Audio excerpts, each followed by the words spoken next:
to your very first Classroom Connections video. Every once in a while, you'll see me throw these in, and the purpose of these videos is really just to take what we're learning in class and connect it to how you can use it in the classroom, the elementary school classroom or the middle school classroom, even the high school classroom. So it's really just to show you how to use the concepts that we're working on in our number systems class as a teacher in a classroom. A lot of times they'll have to do with manipulatives, but sometimes they'll just have to do with your role as a teacher. So today I want to talk to you about Polya's problem-solving principles, those 4 principles that we talked about in our lecture up there. Understand the problem, devise a plan, carry out the plan, and look back. How you can use those as a teacher in the classroom with something called the Problem Solvers Toolkit. So let's jump in and get started with that. So here we are. Let me move myself out of the way there. Classroom Connections, Polya's Problem Solving Principles, the Problem Solvers Toolkit. What is it? What does it mean? Let's take a look. So Polya's Problem Solvers Toolkit. So as teachers, really, what's our role? Problem solving is such a big concept that you're going to see it embedded into the standards from elementary school literally through college. We are constantly working on becoming good problem solvers. And Polya's principles give us a really good map to do that, right? And we can take that map and we can literally use it to help us solve any problem, not necessarily just math problems in the classroom, but any problem in our jobs, in different fields of study. It's a really nice map that shows us what we should be doing, and we can take those 4 principles and we can apply them to any area in our life. So if we think about how we can use them as teachers in the classroom, well, what's our role here? We're really guided facilitators. And what do I mean by that? Well, nowadays in the classroom, you guys, you really have to think of yourselves in this way. You're not telling students exactly how to solve problems. You're giving them this map, these 4 principles. Do you understand the problem? Okay, now come up with a plan. Now carry out that plan and then look back at what worked and what didn't work and if you could do it better. You're giving them that map and you're giving them some tools in their toolkits, okay? And you're allowing them to take those tools and practice using them and applying them towards different problems to figure out what works best. They sort of have to play with them on their own in order to see what works and what doesn't work. And every student's different, and what works for one student isn't necessarily going to work for another. So you can give them these tools, you can give them these problems, you can give them this map, but then you have to let them go out into the classroom and eventually into the world, right? And figure out what works best. And the only way you can do that is by allowing them to practice. Practice, practice, practice, and to make mistakes and to try a different tool. When we talk about that 2nd and 3rd principle that Polya came up with, right, devising a plan and then carrying out a plan, well, they might pick one tool from their toolbox when they devise their plan. Maybe they pick the strategy of guess and check, okay? And so they might see this math problem, they say, okay, I'm going to guess and check, and they might try it and try and try it, and they find it doesn't work. And then they need to tweak their plan, right? Just like we talked about. So maybe instead of guessing and checking, they'll make a table. Maybe they'll pull out that tool from their toolkit. And so our job is really to allow them to use the power of Polya's principles and exposing them to many different problems and many different problem-solving strategies, their toolkit, where each strategy is a different tool, in order for them to then figure out what works best. And the great thing about this is your students are going to blow you away with what they come up with. Because the way you solve a problem may not necessarily be the way that Bobby in your class solves a problem. And he might do it in such a way that you're just like, holy cow, I never thought about it. He's using a completely different tool from his toolkit that you never thought to use, but that really works for him. Okay, so we're not telling students you always have to make a table. You always have to guess and check to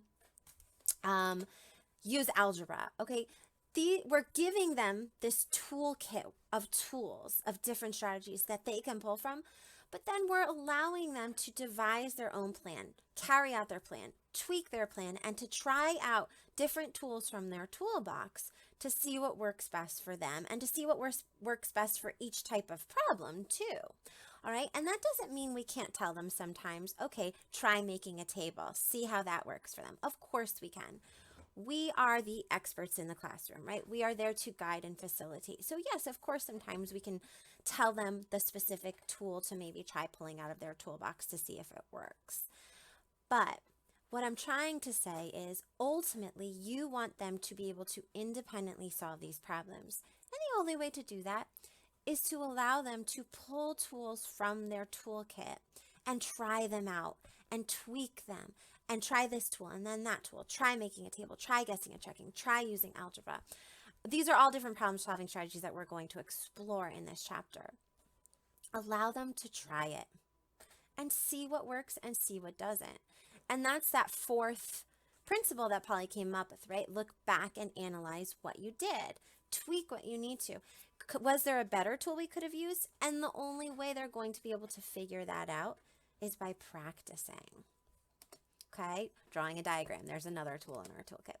So with more practice and exposure, they will refine their craft and they'll begin to see which tools work best for the job.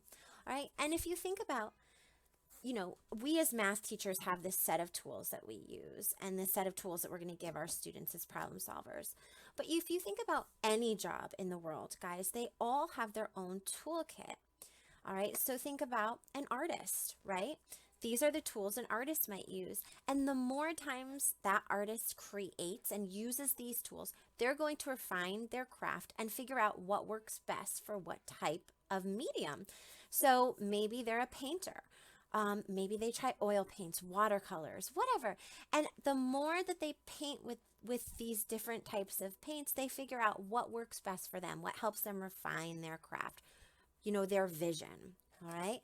An electrician, these are an electrician's tools. They're going to have to use these tools themselves to figure out what works best for which tool works best for which electrical problem. Of course, they can go to school and learn what each tool is meant to be used for and this and that. But it's not until they go out into the world and practice using those tools that they know which one works best for them and for which problem, okay?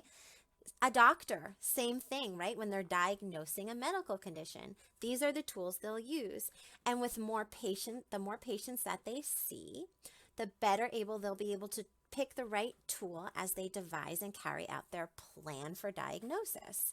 All right, and here are some tools that math teachers use in the classroom. These are the tools of a math teacher, manipulatives and different tools that we are going to use as teachers to help students learn math.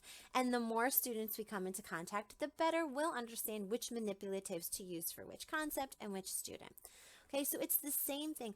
We are problem solving in every area of our life, and that's why it's so important to teach our students how to become really good problem solvers, all right? And it's our job to, yes, give them the tools and talk about the tools and model the tools.